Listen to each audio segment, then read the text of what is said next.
বাড়িতে ঘি বানাচ্ছি আমি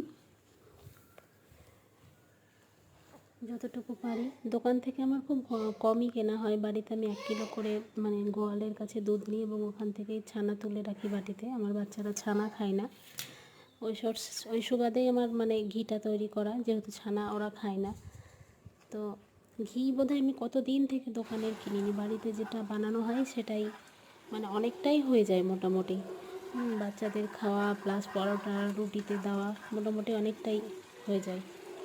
যাই হোক, যতটুকু পারা যায় বাড়িতে বানানো খাবার খাওয়া। এমনকি আমি বাড়িতে গমও স্টক করে রাখি, আটাটাও বাড়িতে বানাই, সর্ষে তুলে রাখি, তেলটা বাড়িতে বানানো হয়। আমার বানানো কমপ্লিট। আজকে এতটা ঘি হয়েছে, এতটা পরিমাণে।